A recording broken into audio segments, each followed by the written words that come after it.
Good evening, Nick family. Welcome to the Queen's Court. My name is Stephanie. I am your host. We meet here every Monday, 8 p.m., breaking down the storylines as they relate to our New York Knicks.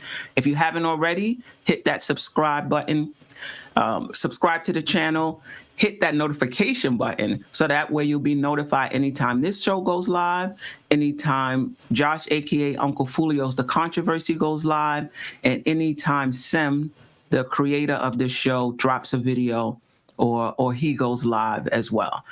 Today, I'm joined by Chris. Many of you have been a part of Queen's Court from the beginning, so you may have remembered her from the first few shows. She's back today. We're going to talk about the Knicks' upcoming season. We're going to preview the season, what our expectations are, which player, if they pop, takes us to another level. Some of the storylines we've talked about, but it's always different when you're talking with a different host. So with no further ado, I'm going to bring in Chris. How are you? How have things been since you last been on the show? Steph, man, some excitement going on, I'm excited about this year. Definitely was catching some of the podcast, but because of personal stuff like that, I haven't been able to go on. But I'm here today, back That's like right. I never left. How about that? Okay, we got a lot to talk about. Training camp starts, I believe it's next week Tuesday. Then our first game is October 1st, first preseason game. There's some static going on. I'm not sure what it is. And then October 20th versus the Boston Celtics at MSG. The Knicks play their first game of the season. I mean, and then once the season starts, it's blur, at least for the content creators, that is. So the MBK fan will be there watching that first game. If you got your tickets, you'll be able to join us. I'm looking forward to meeting you. So let's get to it. Chris is working on her audio. For me, I'm very high on this Knicks team. I think that if we gel, if the Knicks are healthy, and for me, I think Kemba's a big part of this team. If Kemba plays 68 to 72 games, if he's about 85% of the player he was 50 games, I have them finishing in the 4th seed. I have them finishing ahead of Miami. Shout out to Josh, who's very high on Miami, and I am too, as far as their starting lineup is concerned. But as good a defender as PJ Tucker is, he's not stopping Randall. As good a defender as Jimmy Butler is, he can't play both Fournier and RJ. He's going to have to pick one. And as much as I like Lowry, I really like Lowry. I just don't think he's going to be able to just totally shut down Kemba and Derrick Rose. So I'm really high on the Knicks if they gel. If Kemba stays healthy, I'm really high on them. 4th seed for the 46 to 50 wins. What about you? What do you think about the Knicks ceiling? What wins do you think do you give them? I think you're right there with it. I think 46, 50 games, definitely if everybody shows up and plays the way we expect them to play. I don't think the Knicks went and got these players if they were not going to perform the way that their vision was for this year. So I'm definitely looking forward to seeing that. But like you said, Miami is a tough cover. It's tough for us, but then it's also tough for them. So I'm excited about that. There's some other stuff I guess we'll talk about later. Some other teams that I'm excited to see us score against. Yeah. I mean, I think we went through pretty much every team in the Eastern Conference that made the playoffs last season. A lot of people were high on Miami. That's why I just I mentioned them. But I think the flip side of that is if Kemba is not healthy, I don't. Some fans think that whether he's healthy or not is not going to make that big of a difference. We got people who could step in. I think that our ceiling definitely lowers if Kemba plays less than 60 games, if he's in and out of the lineup, if he's 65% of who he is. I think it does lower our ceiling some. I think we still make the playoffs, right? I think we still like a 6 through 8 seed no matter what. But if he's healthy, I'm really, really high on this team. I think Fournier, and we'll talk about him a little more later in the show, is underrated. I just think that he's a big part. I think he's going to have a huge season for us. And what I like about him is that he's somebody who's used to being in the role of having to show up every night. That's something he's used to. And I think that's not something we had last year. Like RJ, and I'm not getting on RJ, he's a second-year player. At least for me, I don't expect that type of consistency from a second-year player. But Fournier, Kemba, D-Rose, like now we have more than one or two players that are used to being on a role of being counted on every single night. Any thoughts about that? Yeah, I agree. I feel Rose probably wasn't even 100% last year, and we got a decent, we got some decent minutes out of him. So, right, if, like you said, if Kimber could come back half, the way he was, the 65%, I think we'll be all right. Because, like I said, I truly don't think Rose was 100% last year. Right. Yeah, definitely. Let's pull up the slide of the Eastern Conference. Now, this is the 2021 season, obviously. This is where the teams finished last year. As you can see, the Knicks were in the fourth place, tied with Atlanta, fourth and fifth. Same record, but we had the tiebreaker. And the question I have for you, Chris, is can the Knicks maintain their fourth seed this year, given how the rest of the conference has improved? I think it's going to be a fight, Steph, because as much as we improve. Okay. All right. I'm not sure. Chris is having some technical difficulties. I'm sure she'll be back soon. Shout out to the chat too before I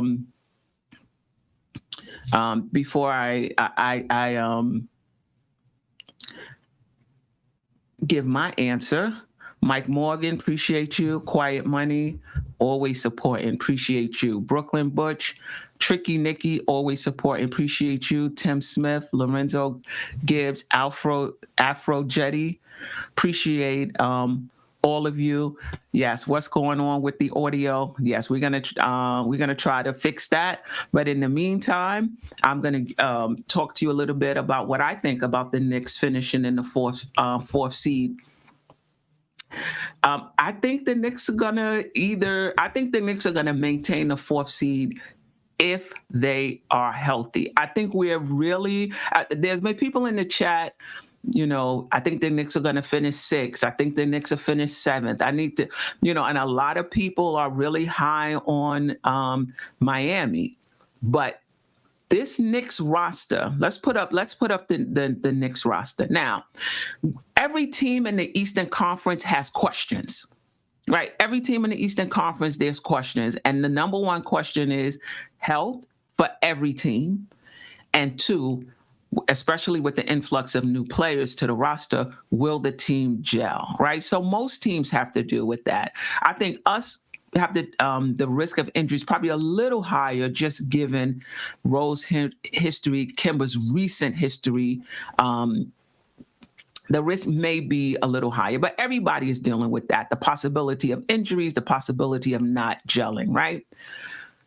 If the Knicks gel, if the Knicks are healthy, I believe that they will maintain the fourth position. Kemba Walker, Evan Fournier, RJ Barrett, Julius Randle, Mitchell Robinson, and the bench, right? Emmanuel quickly, Obi Toppin, I believe, is going to be better. If you remember, I said he was the one that would take the biggest jump between last year and this year. And I did, jokingly say, half jokingly say, partly because he had the biggest leap to make, right? Noel, we're not going to get much scoring out of him, but he's going to patrol the paint, right? This is not a great defensive unit, this second unit here, right? So Emmanuel quickly, I believe, is going to take a step. Obi is going to take a step. Burke is who he is. Derrick Rose is who he is. Very steady force for us. And again, Noel, if he's not in the starting lineup, right, will bode well for us as far as defense is concerned. You could put this team up against any team in the Eastern Conference, and we have a good chance of winning on any given night, even against the top three teams.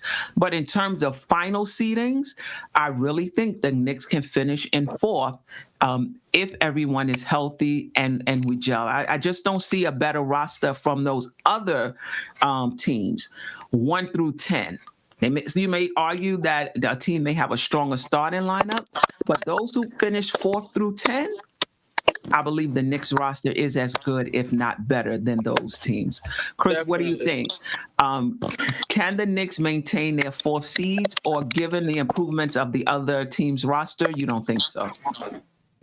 I think it's gonna be tough because, like I said before, the connection drop. There were a few teams that got better. We still don't know what Philly is going to do, if that's going to impact their team by losing Ben Simmons. Even though he didn't shoot in that one particular series, he was playing exceptionally well throughout the no doubt about season. So that may be an issue.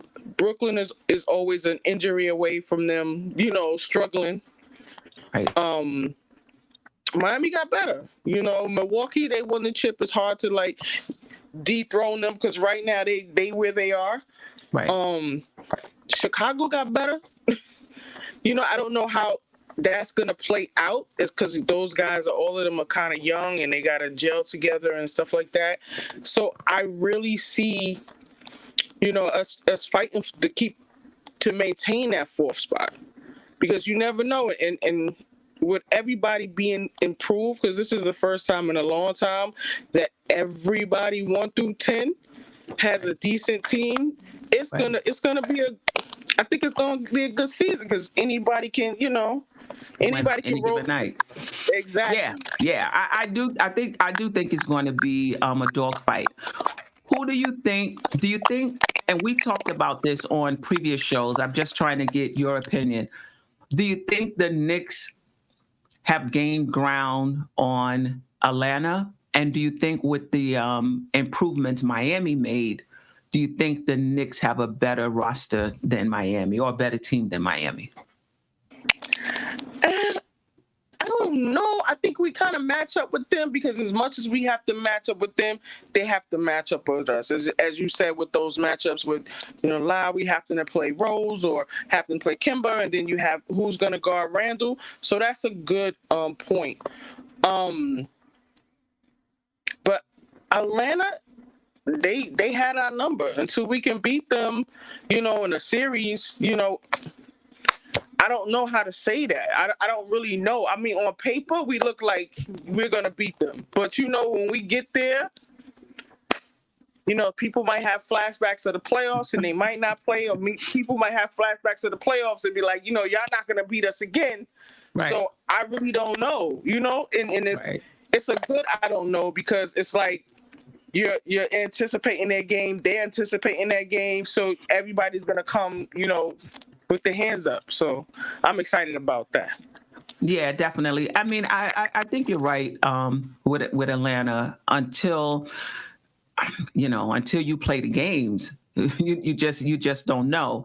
And I think with Atlanta, they have Trae Young. They have Trae Young. I don't think we're any better at keeping him out of the paint than we were last year. I think it's gonna take a team effort, but I think offensively was the big issue with us in that series. I mean, with the good players, they get theirs, With the good players, they get theirs. You try to make it as hard as you can, they get theirs. But then on the other end, you try to give it to them as well. And that's just something the Knicks weren't able to do. I think Tony Crow, shout out to Tony, made a good point last week about the Knicks offense. And I'll ask you this. He didn't think the Knicks need to make any adjustments to their offense. If I understood him correctly, if they continue to run the offense solely through Randall, because now when the ball does get out to Fournier, when it does get out to Walker, if those guys are playing off Randall, they can do more than shoot. You know, I mean, when Bullock was there, he was just going to shoot or he was going to pass it back, right? These guys can shoot. They can get in the lane themselves. They can initiate offense themselves. So I think the offense is going to be better. And I agree with that. I just think that if we do that, plus initiate some offense through some other guys, will be that much dangerous. So do you think we have enough players now that offensively will be better? And when we come up against Atlanta and some of these other teams, we'll be in a better position to win? I believe so, because our starting five weren't really the issue until the playoffs. It was our bench that really, like, you know, once they took roles, it was like, oh my God, what are we gonna do? So it's like now we have a solid bench and we have a solid starting five. So it's gonna be interesting to see how everybody gel. I know that the Knicks is hungry, so I would love to see the practices, because I know people are gonna go at each other just because they want to start. Right. You know, they want to start, so it's going to be a dog-eat-dog fight in there. So, I'm excited for it, and I think that has me excited for the season, because we're so hungry. I don't think coming in they're going to think that we're not going to be fourth or even move up to 3. They might even think they can move up to 3. You know what I'm saying? We thinking about 4, and in their mind, they're thinking about the 3rd spot. You know, so I don't really know, Steph. Right. And I think that was last year too. Like, we kept saying the Knicks are playing with house money. Nobody expected this. It doesn't really matter. But that's not what they were thinking in the locker room. You know, they were disappointed that they lost that series. Nobody was talking about house money, I'm sure, when they lost to Atlanta. Shout out to Shy Powers. There will be no double teaming anyone. There are 2 more shooters out there. For sure. No more double teaming, or very limited double teaming if they do decide to do it, and no more zones. Right? I think your mic is okay. There you go. I said you're right, because I think we have legit shooters now. You know? Right. People that can create some stuff. Right, definitely. So that's me. I think the Knicks hold on to the 4th seed. And I will say this, and shout out to Josh, aka Uncle Fulio, from last week's show. And let me know if you agree with this before we move on to talking a little bit about the rookies. He said in order for the Knicks to move into the 3rd spot, right? Because we pretty much know, at least at this point, the favorites for the top 3. It could change, but the favorites is Boston, Philly, and Milwaukee, whatever order you want to put them in. I know there's some fans that put Miami in the top 3. I'm not ready to do that. But the question was, what would need to happen? Who would need to pop on this team for the Knicks to move into the top 3, which means to move past one of those teams? And Josh said all 3 of the players we were talking about individually would need to pop. Like, Kemba would need to go back to his Charlotte days. RJ would need to basically become an all-star. And Mitch would have to really take a big step. In your opinion, what would need to happen for the Knicks to move into that 3rd spot?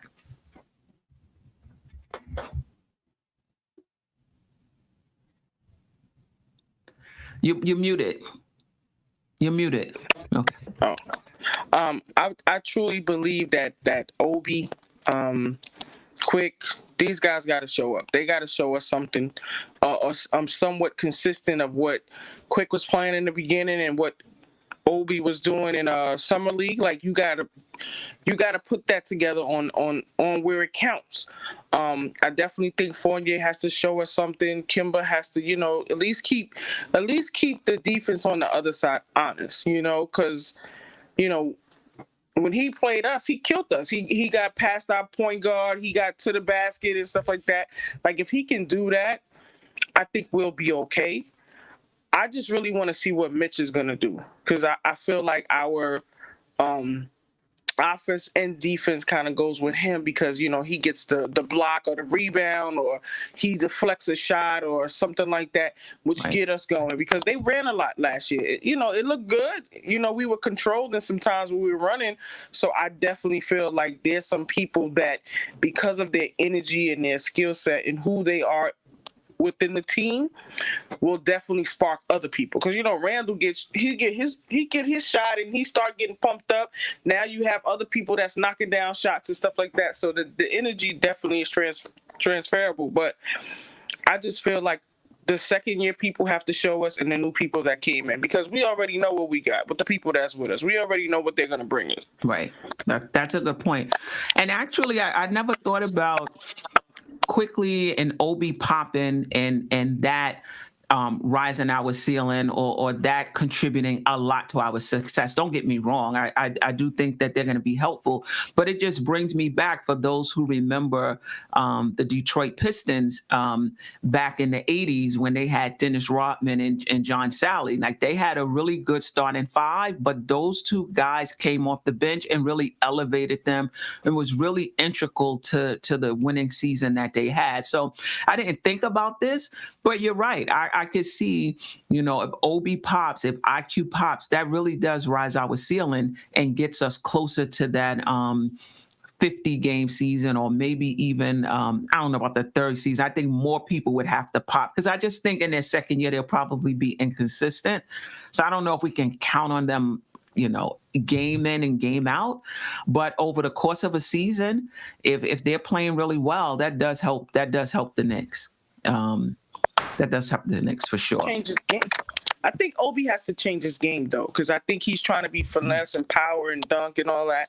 I think he got to kind of be like, almost like, and I know he's not there yet at this point, but almost like a Kenyon Martin type player. Get in there, get those rebounds, play that hard defense, and you know what I'm saying? His offense comes second, because I don't think he's at this point where he is. I don't think he's going to be that guy. I don't know if he's going to be that guy.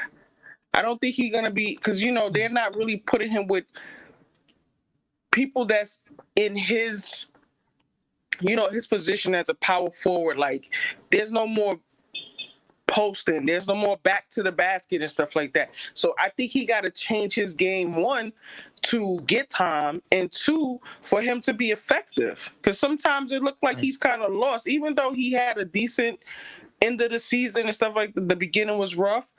But even watching the summer league, I feel like he may have to be that one to kind of sacrifice and do the dirty work and do, because he should, like you said this before, and I was thinking about it, like, his skill set at this point should be advanced. It should be a little more than what it is right now. Right.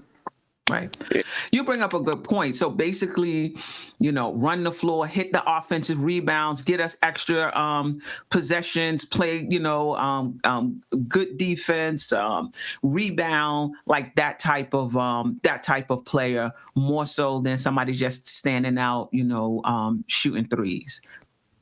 That, that's a good point. I mean, when you think about that, that second unit, we're not hurting for scoring. I'll tell you that, except for Noel. He's not, that much of a scorer. But yeah, I mean, I think that would be a good role for him. I mean, yeah, he could shoot a three every now and then, but you're right. Come out there, really hustle, play good defense, deflect the ball, be that, that gritty guy, getting us extra possessions and what have you for now, until his skill set, develops. And that's how Rodman got on the floor. That's how Rodman got from the bench to a starting position, playing that role. He wasn't an offensive guy. He came in and played the best offensive player they had, and he out hustled everybody on the rebound, on the defensive and offensive boards. Right. So if he could transition to that, I'm a fan, so I'm gonna be okay with it. But I just feel like having him out on the baseline shooting threes, and I think his skill set, his body, because he in the summer league he was banging, he was getting to the basket, so he has that. So Right. let's just try to take advantage of the fact that he know how to use his body and Right. put it on somebody. Yeah, let's see. I mean, he definitely looked stronger in summer league. He definitely in the post wasn't being pushed out of his spot like he was by guards actually during the regular season. So he definitely looked stronger. He held his position in the post a bit more. His 3-point shot actually it looked good last year as well, but it looked much better in summer league as well. That's gonna be interesting. Like what his role is gonna be. I don't know how much opportunities is gonna be for him to score in a lineup with Rose, Burke, and Obi Toppin. I don't know how many shots he's gonna be able to. Listen, Steph, I'm trying to get my boy on the court. You know what I'm saying? I'm trying to help him out. Get you a couple rebounds and dive for some balls or something. Yeah, I mean, we talked about this during one of Sim shows that I think. Anyway, he'll be on the floor. He's the eighth round. He's the eighth draft pick. They're gonna put him on the floor. They're gonna give him some time. Whether he's earned it or not, and give him that opportunity to shine. And by the end of last season, at least he looked like he belonged on the floor, right? All right.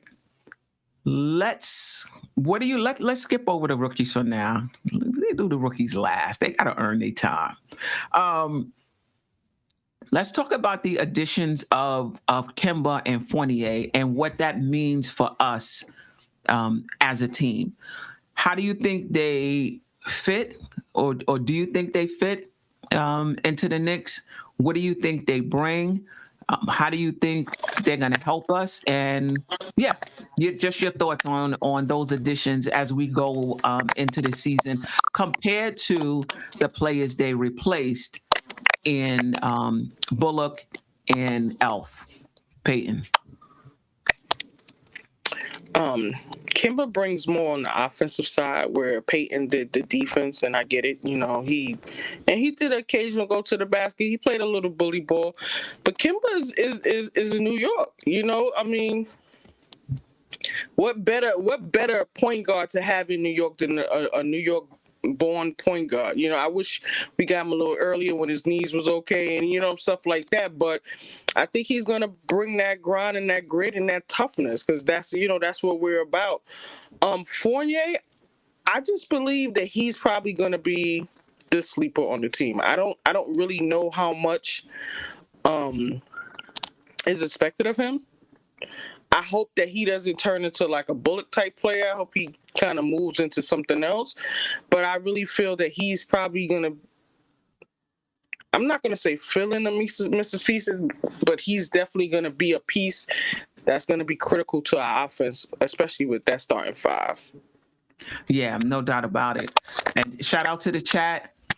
Hit that like button. I think we got over 128 watching, about 56 likes. Hit that like button, ladies and gentlemen. Listen, Kemba, like I said, if Kemba was there at the beginning of free agency and he was the Kemba of Charlotte, I would have took him over whoever was on the market. I would have took him over Chris Paul. I would have took him over Lonzo. I would have took him over Lowry. I really like his game, and I think he fits very well with the Knicks because he can initiate offense, but he can also play off the ball. Right. And if there was any questions about that coming out of Charlotte, he answered that when he went to Boston, playing off of Brown, playing off of Tatum. So he can lead, and he can also play off the ball as well. I think that fit is pretty much perfect. I think defensively, we may be giving up something at that point guard position with both Kemba and Rose compared to Elf. But what they're giving us, I think at the end of the day, the differential is going to be good for us between the offense and the defense. And the same thing with Fournier. You call him a sleeper, and I would have to agree. And I think the only one sleeping is the fans. I'm really high on Fournier. I think this guy is New York tough, and I've said this before. He played on the national team. He has a toughness to him. He was going back and forth with KD. He wasn't, he's not intimidated. And those are the type of players that do well in New York. He's taking big shots. And in a lot of countries, and I'm pretty sure this is true from France, playing internationally in terms of the pressure to win in those countries, right? In the World Cup and in the Olympics, right? That's a lot of pressure for those teams. And he's played very well in that situation. So I don't think the lights are going to be too big for him. I would not be surprised if he was our second leading scorer. I think he just knows how to play with other good players, right? This is his scoring numbers from which he's come into the league. Other than that 2018, 2019 season that you see highlighted in red, his scoring average went up every year. Now, 2021, this is his Orlando stats. He was traded to Boston. He played a few games there. So he's steadily gotten better. Look at his three-point shooting. 38.8% the last few years, 39.9%, 34%. That's probably below average. That was the only year that his numbers dipped. 37.9, 35.6, 40%. He's a really good three-point shooter, and that bodes well for us as well. 46% from the field. Almost 20 points a game when he was with Orlando last year, 18.5 the year before. So I think he could score on all three levels. That helps us. He's an adequate defender. He may not be a Reggie Bullock, but when you think about the differential, if he's scoring 17 and he's, giving up maybe another point or two than Bullock would have gave up, we still coming out ahead, right? Reggie Bullock, you didn't really know what you were going to get from game to game, right? You might get 15 one game, you might get 8 the next game. Fournier, I think he's going to be much more consistent than that. What do you think? I definitely feel that he's going to be definitely more consistent. Those European guys, they just play a different style. They just, their game is so much different than our shooting guards and stuff like that. They went from like 10, 12, they was playing professional, 16 playing professional. So I just feel like he has more experience. But maybe he was in teams that didn't really let him show his talent. Maybe we can allow him to show what he really has. And I think as far as the defense go, we have pretty good anchors. We have pretty good anchors back there to help with the defense. We got some decent shot blocking centers. Even Taj, he gets up there and he gets them. So we should be cool. Yeah, I think so. Shout out to the streets of buzzing. If you haven't had the opportunity to listen to his podcast and subscribe to his show, his channel, I was able to do that today. And he actually did an entire show on Fournier. So please check that out. I thought it was great. I think he's an underrated player. So thanks for the super chat. Great convo, great show. I think we get the 3rd seed. Wow. Yeah, I can see that. I can see it. I think a lot of things would have to go right, but I can see that. And I think what bodes well for the Knicks is our system. One of the things that I think is underrated is how Tibbs put each player in a position to succeed.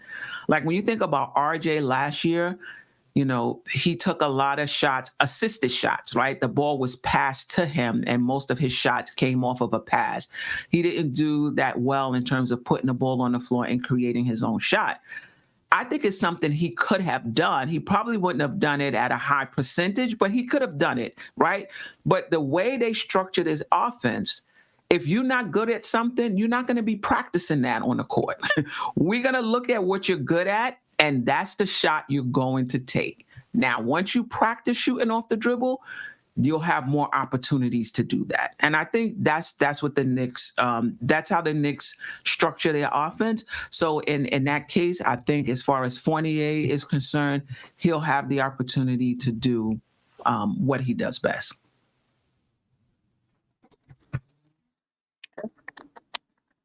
All right. I also think we have a coach that gets the best out of them, though. Yeah. Even with the yelling and all that, I think the expectation and what he kind of gives, it makes them play for him.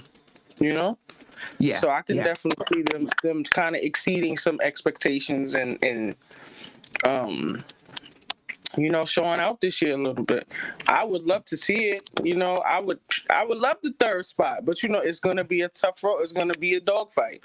It's going to be a dogfight every night. And I think, listen, I was looking at Twitter, and they had put, I think it was NBA Central had ranked the teams in the Eastern Conference, how they saw it, and I forgot where the Knicks was, but I think they were below some other teams, and teams was getting hot, like the fans of Chicago. Oh, people are, underestimating Chicago. They're going to be in the 4th seed. People are underestimating. I mean, that's what fans do. We kind of, overvalue our team and undervalue the other team. On our team, everybody is going to pop, right? On the other team, they may have chemistry issues that may not work out, right? That's just what happens. But I just think if we're healthy, if we gel, this roster can be potent. I really think so. Yeah. Anyway. So all right. Which Eastern Conference team are you most worried about, or you think will be tough to win the season series? So in the Eastern Conference, I believe we're going to play each team 4 times. Yeah. Which team are you most worried about, or you think we're going to have a difficult time winning the season series, other than the top 3? Good question. So I was telling a friend of mine this, and he was like, really, you think so? So I think we already know what we get with the top 5, 6, maybe even 7. Philly, Boston, Brooklyn, Miami, Milwaukee, in no particular order, Chicago and stuff like that. But I think the team that's probably going to give us the most hell is probably going to be Indiana. And the only reason why I said is because we're going to expend so much energy to play them top 6, 7 teams that we're going to feel like we're going to take it light. And a lot of times we do that. We go in a team, we're like, oh, well, we don't really have to push too much, and we don't really have to play too much or whatever. And Indiana might be the one that kind of sneak up, and not only on us but other people. I just don't know. Like, I just feel like there's gonna be a team that nobody really thinks about is gonna come up and cause some problems for them 6, 7, 8 teams. That's 8 to 10 that's trying to get into the bubble or whatever. So I just have a feeling that Indiana might be that team. Are you most worried about them, or you think they more of like that under the radar team? That under the radar team. The team that's kind of scary to me is Chicago. I don't know why, but Chicago is a little scary to me. I think we've always played them well. They added a couple new pieces, and there's a couple people on it that's got some stuff to prove. So right. Definitely them. Miami, I definitely feel that's going to be a game. Everybody has to bring their A game to that. And I want to say Milwaukee, because there's no way you cannot look at the champs and say that's not going to be a game. Right. Or that's not going to be a tough game, especially if Giannis, it's going to be a game. Right. What Philly does, if they're able to trade Ben and not lose something else with him, that can change the dynamic of their game. Because sometimes one player can make a difference, and sometimes one player can make a disaster. So, depending on what Philly do, y'all was at the top of the league, the top of the East over there, and 1 or 2 people you remove, it could put you down in that bottom where you're playing for a bubble spot. So Right. I don't know. I don't know if I'm scared of Philly right now because I don't know what they're doing. So Right. Right. yeah, I could put them on that list. Yeah. I mean, yeah, that's a good point. I mean, Chicago, if they gel, they could be scary as well. They could be scary as well. On paper, you could say, I'm not sure how the pieces are going to fit, right? You got Vucevic at center. You got DeRozan, who's more of a mid-range maestro. I don't think he gets a lot of respect for his game as well, just because he doesn't shoot the three. This guy, for what he does do, he does it at a very high level. You got Lonzo Ball, like you said, with something to prove, right? Probably wants to prove that he can run a team. You got Levine, who I believe is going into free agency. And there's another somebody else I'm missing on that team. So, yeah, I think Chicago. Say that again. I think Ball got to prove. He's probably going to try to prove he's worth that money because that was a lot of money for him. Yeah, but he got it now. I mean, I don't know. You think he's going to try to prove that he's worth it? Yeah. Yeah, that's why I said it's going to be a little scary because I don't think really in LA, because remember he still had Kobe there, so he couldn't really show out like he wanted. Then when he went to New Orleans, he had a year where he really showed out, but the year before that, New Orleans had him like kind of underplaying behind Holiday, so he didn't really get to show. And, his father talk a lot of stuff. So I'm sure he's going to try to finally prove. That's if they take the reins off him and let him play his game. I think he's going to try to prove some stuff. Yeah, I mean, if they run, I think he'll be good. If they run, I think he'll be good. And you know what? Even if they play half court, because he's played off of Zion, he's played off of Ingram, so I think he'll be okay. But the Eastern Conference team I'm most worried about is Miami. Now, I do think the Knicks will finish ahead of Miami. I picked the Knicks to stay in that fourth spot, but listen, it's not because I don't respect Miami. That series is going to be a dog fight.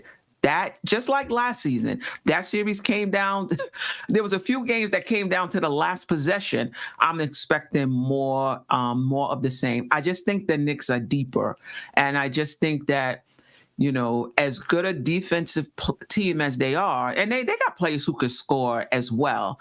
I just don't think they have as many scorers as the Knicks have. And I've watched the Knicks be that top 3 defensive team and couldn't put enough points on the board. So let's see.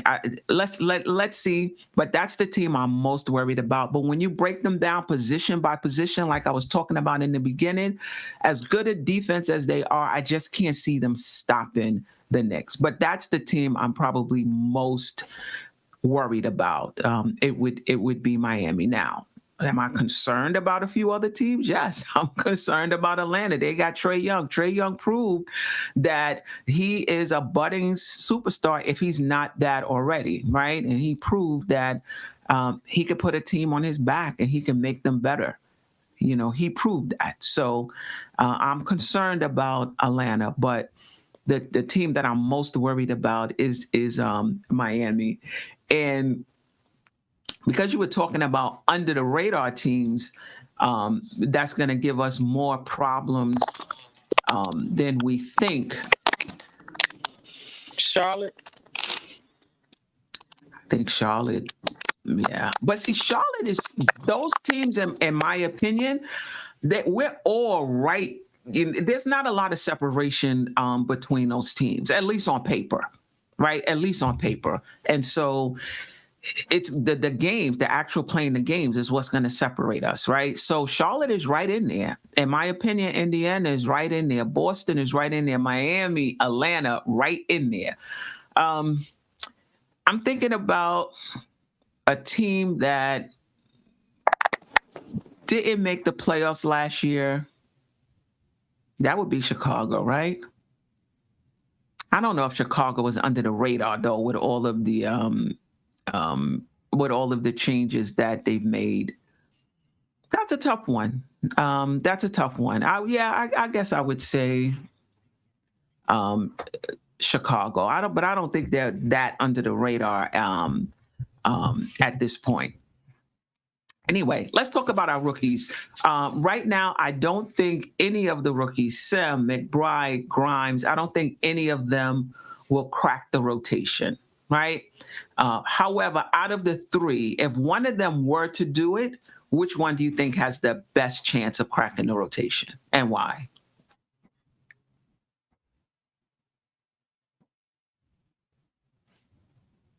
You muted. You muted. I said I think Grimes is. I think I was watching him. I think I was most impressed with him. I mean, I was impressed in all of them, but there was some things that he did that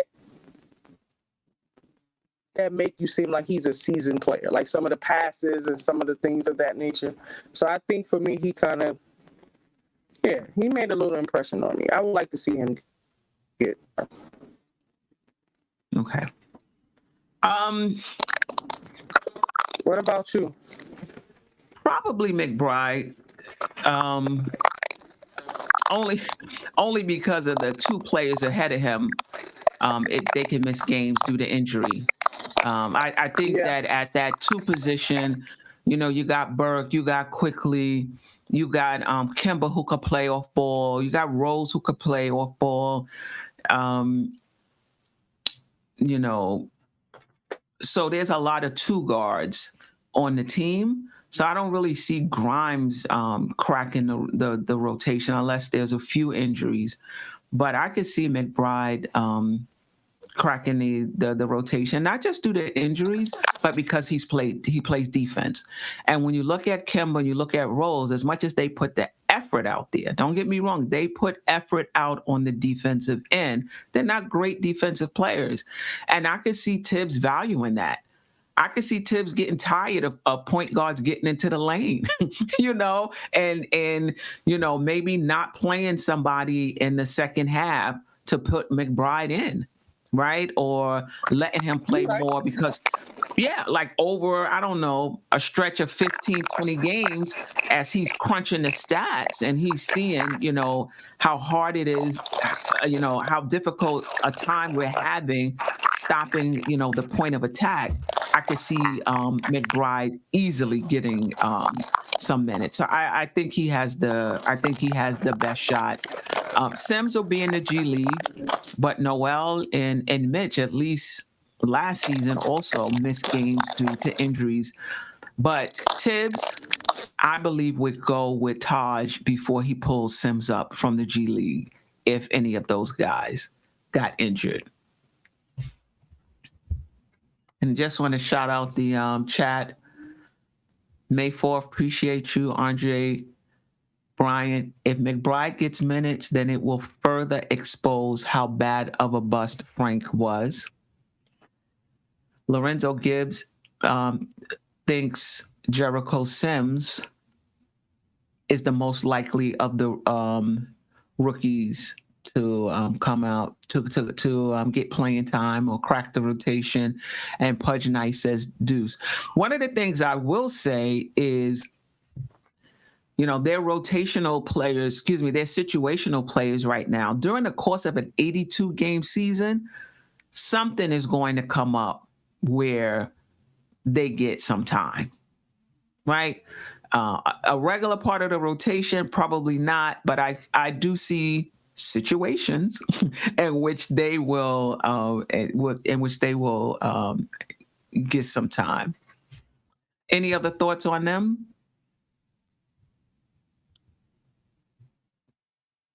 No, I don't have any more thoughts.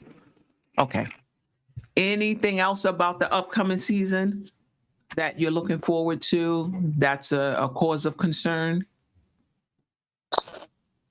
Or not, or that you're just looking forward to? I don't know if I have any cause of concern. I think that I just want to see everybody play. I just want to see everybody do their fullest potential because I think we have a special team that can very well make some noise. It's just that they have to believe it and they got to stay injury free. You know, we took some injuries. We got a couple COVID cases as well that kind of pushed us back. But I think for overall, I think we'll be all right with this team. Yeah, definitely. Any under the radar player that we're not talking about that you think can help us? No, I don't think so, but I want to see what Mitch is going to do. Like, I really, he's posting pictures of him shooting and him bulking up and all of that. None of that translates if you can't put it on the court and make it work. So I just really want to see what he's going to do. Plus, like, we said before, he's playing for a contract. So it's like, I just really want to see where's where's mentality coming back. How hungry he is.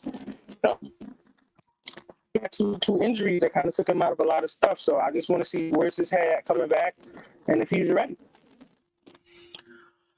Yeah, I'm pretty high on Mitch. I think I wasn't able. I know Sim did a show on who should start. Just a comparison between Knox and Mitch and Noel and who should start. If Mitch comes into camp focused, I think it's Mitch's job. I just think that his ability to get the offensive rebounds, get us second shots, block shots, alter shots, play the pick and roll. I think he just changes the game for us. As I said before, I would like to see him, be a better defensive rebounder. But as far as the offensive rebounds, he has that covered. He creates havoc back there. And I just think that if he has the season that I think he wants to have, he talks about being Defensive Player of the Year. If he's playing at that level, I think that helps the Knicks. I think it helps raise our ceiling as well. But I think going into this season, I just want to see for the first 10 games or so, I just want to see how does this team play. I'm just really interested in the rotations and how we play with each other. What's our defense going to be? Are we still going to be top 5? If not, are we going to be top 10? How much better are we going to get offensively? What's our offensive rating going to be? How many points per game are we going to score? I'm interested in that. Are we going to run the fast break? Are we going to get any fast break points this season consistently? I'm interested in that. I'm interested in Kemba, just seeing how he plays. Though I don't have any concern about Kemba's game, but I'm interested to see, over those first, 10, 20 games, how many minutes is he averaging? Are they managing his minutes? Is he playing back-to-backs? All of those answers questions in terms of what the Knicks ceiling is going to be going into the season. I'm interested in Fournier. I'm interested in RJ. He's been working on his game, putting the ball on the floor, shooting off the dribble. So I'm interested in how that translates. And I'm also interested in who's going to be that defensive stopper for us, who's going to take the best player on the opposing team, what Bullock did. So that first 10 to 20 games is going to tell us a lot. I'm interested in what Tibbs is going to do with the offense, who he's playing, who he's not playing. There may be some surprises as well. I don't think McBride is going to be in the rotation. That would be a huge surprise if he is. But I know Tibbs, like most coaches, they want to win. And if like just like Quickly came in last year, he snatched that spot. Now Tibbs wasn't thinking about playing him. He didn't even play the first few preseason games. Next thing you know, he's in the rotation. So, that's what I'm looking for over the first 10, 20 games. Anything you're interested in? I just want to we bounce from being down or a loss? Like, do we bounce back immediately, or we kind of soak? Do we soak during the game, or do we hustle? Like, I just really want to see that, because I think that energy translates to a lot. And I think, in that Atlanta game, there was sometimes they kind of hang their head. So I just want to see if that energy is different this year. Are we going to grind out? Are we going to fight it out? Or are we just going to succumb to the loss, So I'm looking for that. Yeah, no doubt. All right, let me just shout out to chat before we get out of here. Vaughn Allen, appreciate you um, as well. Frank will forever be in Knicks lore. They going back and forth about Frank, whether he's a bust, whether he's this. You didn't talk about Knox. He wasn't under Yeah, the radar, over the radar. yeah. Well, I mean, I opened up the question about if you thought there was any player under the radar. I would think that Knox would qualify as an under the radar player. If Knox pops, that helps us. I just want to see something consistently, something, just something consistent from him. Yeah, he has to get playing time. He has to get playing time. Go ahead, say that again. Practice though. You on the court. Yeah, I think your audio, something is going on. How you practice is what you on the court. Yeah, I mean, I wonder with with Knox, if he's getting a fair shot. Not where's he gonna play? I see him playing more the 4 position, right? At the 3 position, I don't think he's definitely not gonna start over RJ or Fournier on the wing. And the backup is he gonna play over Burks? I'm not sure he's gonna play over Burks. Maybe, but he can also play the 4. I don't think he's playing over Obi, even though at times last year I thought he deserved it. But I think, Obi's the 8th pick. There's a new front office and they want their pick to play. They want to give their pick every opportunity to play. So I'm not in practice. Maybe Obi is beating him out in practice. I'm not there, but I would like to see Knox. I don't know. Maybe I'm just enamored by his length. I'm sounding like Fizdale now, who was always talking about length and wingspan, right? But I'm enamored by his length and his shooting. We'll see. But I definitely he is under the radar. I think it would take a lot for him to get some time. You gotta put all that together, Steph. Yeah. You gotta put it all together. You gotta put it all together. That might be it. Sometimes people get into the mental part. But I mean, this is last year. And he have another year. Like, I don't even. I think so. I think this is the last year, unless they extend him, if I'm not mistaken.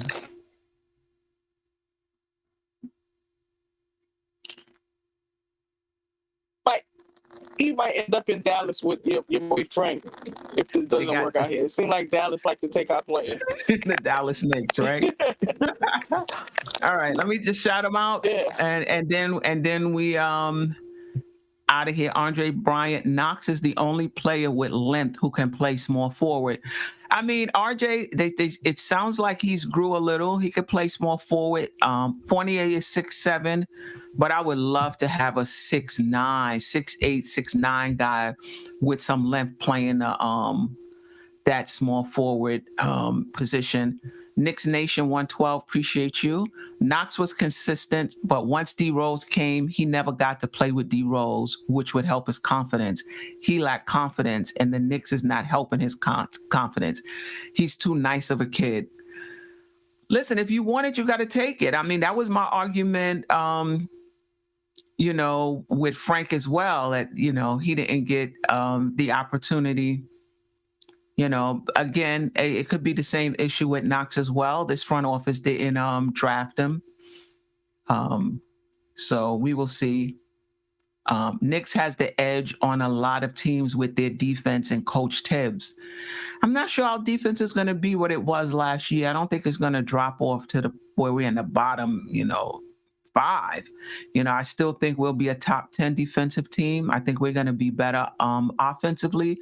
I think our point differential between offense and defense is going to be better. There was a time in the early parts of last year where our differential between offense and defense was 0.9, right? That means when we was winning, we was squeaking out wins. I don't think that's going to be the case this year, and I prefer it this way. I prefer to go down a bit in the standings defensively, need be, as long as offensively we're able to score some points. We need to score some points.